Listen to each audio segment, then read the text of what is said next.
Hi, folks. This is Graham Allen, and I'm responding to Rob Walker's thread about illustrated album covers. So I'm going to be showing, I think it's 11. I guess in a way, people may well know that a lot of my collection is jazz fusion and progressive rock. And actually, both those genres have traditionally had quite a lot of emphasis on album covers in different ways, but they often have quite sort of exotic and detailed artistic covers. So there was a lot to think about, and I've tried to go for some slightly different albums rather than, for instance, Yes. Everyone knows Roger Dean. So I'm going to be picking some slightly unusual records. I won't be saying much about them, just mention briefly the kind of genre and perhaps what country they're from. And yeah, I will go through them now and try and name the artist as well. So first of all, my cat is wanting to take part. This is Italian band The Trip from the 70s, a progressive rock trio, and great cover there. You can see it's called Atlantide, the album, and I think it's about a sort of a Atlantis going back, but it's just wonderful, evocative.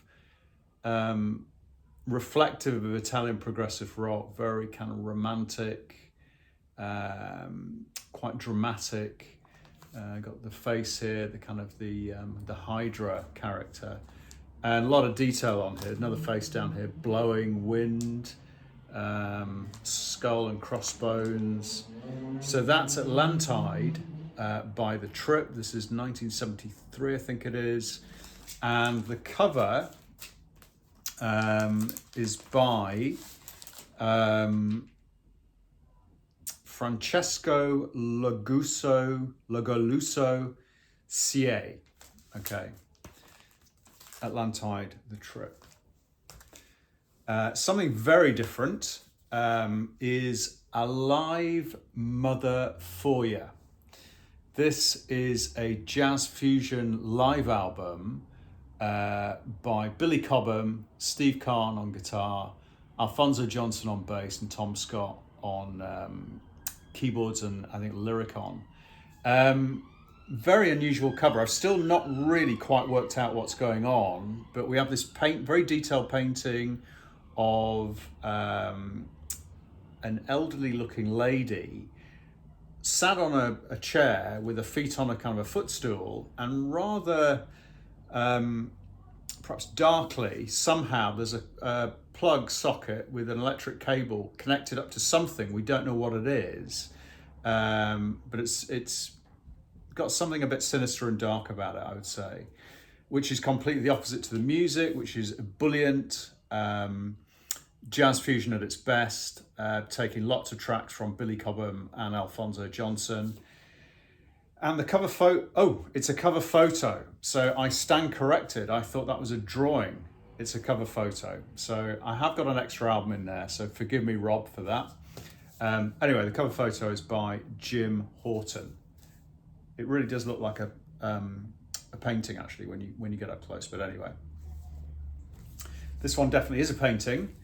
This is Eberhard Weber, The Following Morning, and this is a 1970, I think it's 4 ECM album. Eberhard Weber, superb European bass player, playing a customized cello style bass with no frets, does lovely dreamy sort of soundscape work with Jan Garbarek, but a stellar cast of characters as well.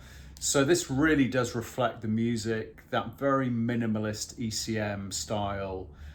We've just got two sort of sheep or goats under a tree, and The Following Morning. It just wonderfully evocative and basic.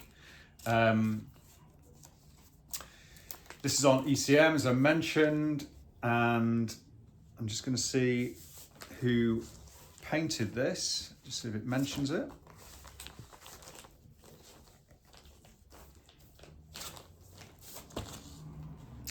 So, cover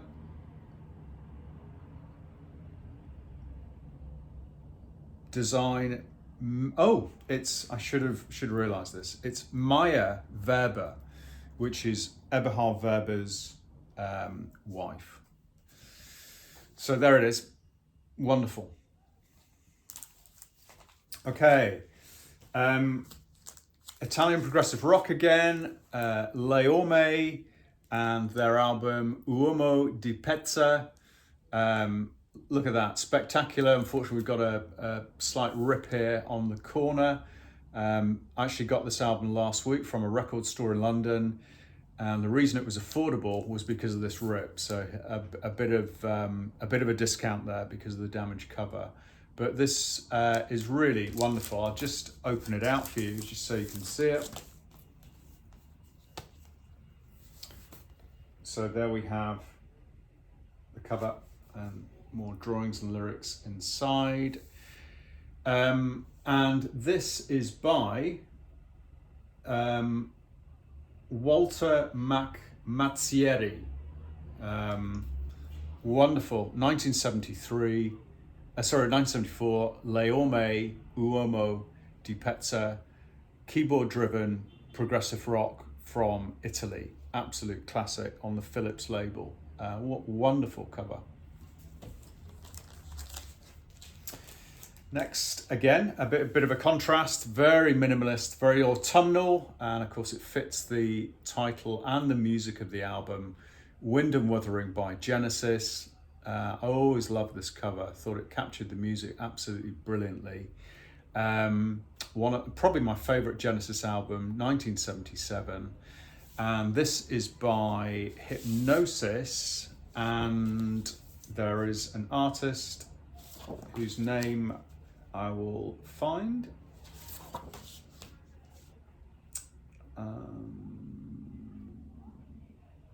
Colin Elgie. Hipgnosis and Colin Elgie.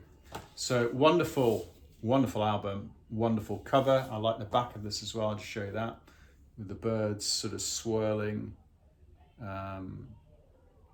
Amazing. So Genesis, Wind and Wuthering.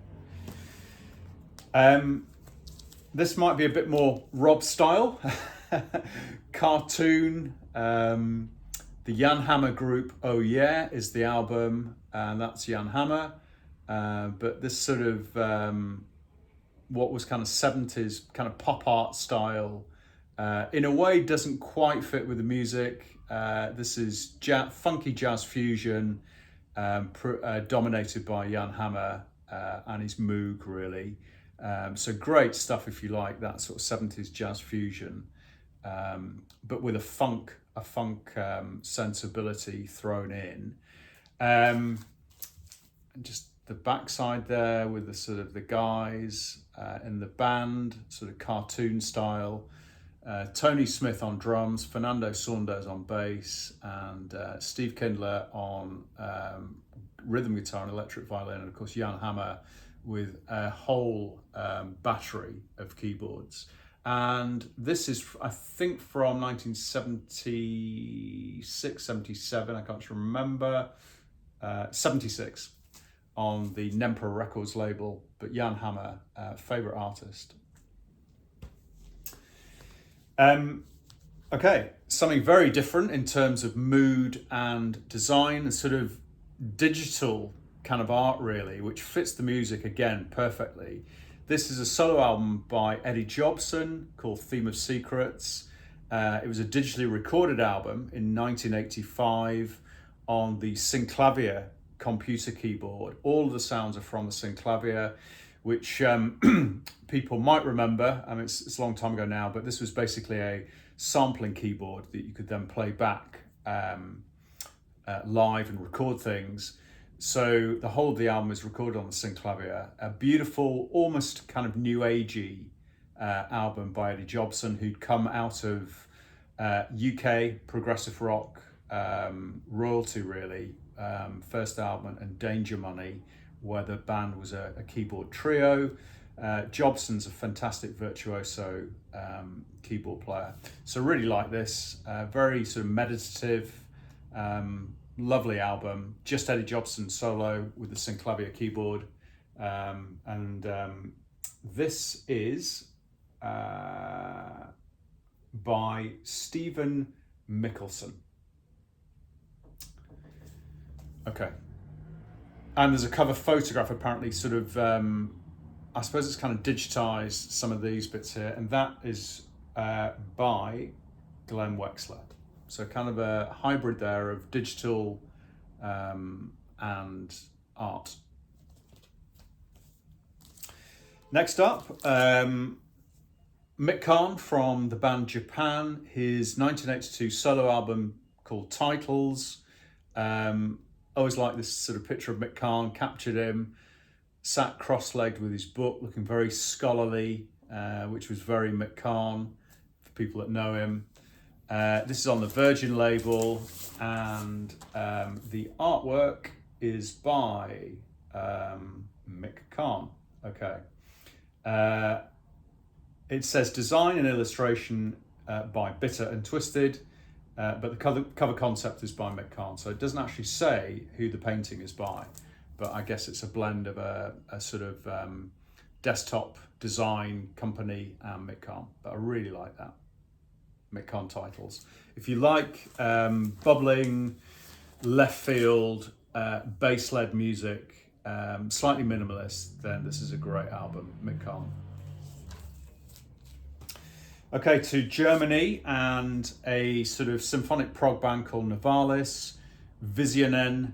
I just love this cover. The young woman with the headphones on and sort of kind of doves and birds representing the music, which again is quite apt really.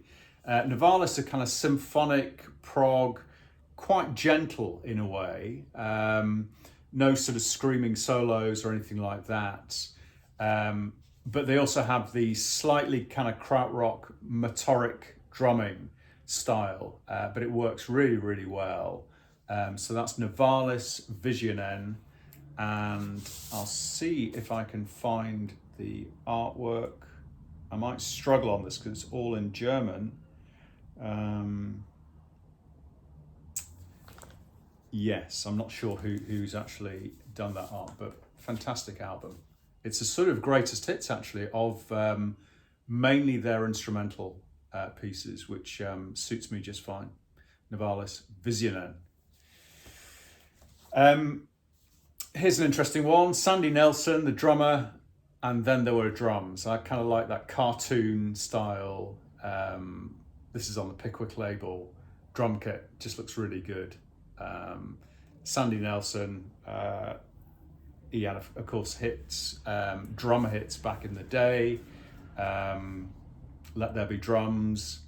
I think it was, he did Oranges and Lemons, I'm not sure. But this is a compilation from 1978, and I don't think it tells me who did the artwork. It doesn't. No. Okay, so Sandy Nelson, and then there were drums. I just like that cover. Okay, so we've got two more to go. This is a well-known Italian cover, prog rock cover. This is Leome and Filona e Sorona. Wonderful cover. It's a gatefold. I'll just show you this. It really is spectacular. On red vinyl as well. But this is beautiful. Absolutely phenomenal. And I love the inside there, the picture. I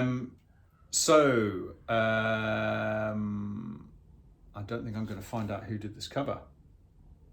I don't think I am. No, I can't find out who did this cover, which is a shame.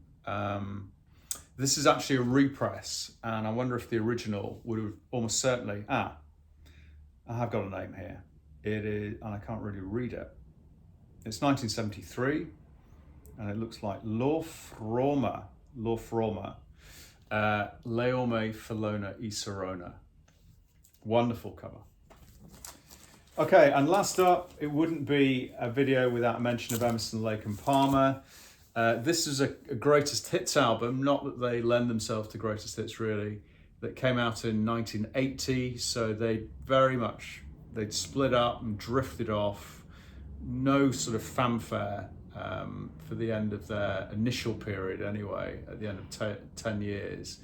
And this best of just sort of snuck out via Atlantic Records. I thought it was a kind of a bit of an incongruous cover, really, but I grew to really like it. Just really great sort of Japanese characters around a turntable with the artwork of covers of Emerson, Lake and Palmer. And on the back there, we've got somebody handing the albums to play, and it's the actual albums sort of photographed, but with the kind of artistic drawn hands. And this is by Richard Evans, sleeve design and illustration by Richard Evans. So that's Emerson, Lake and Palmer, best of. I think that's a great cover. I like the colours there, the yellow and the blue. Really wonderful. Okay, that's it. Thanks very much for Rob for setting up that thread, and I'll speak to you all soon.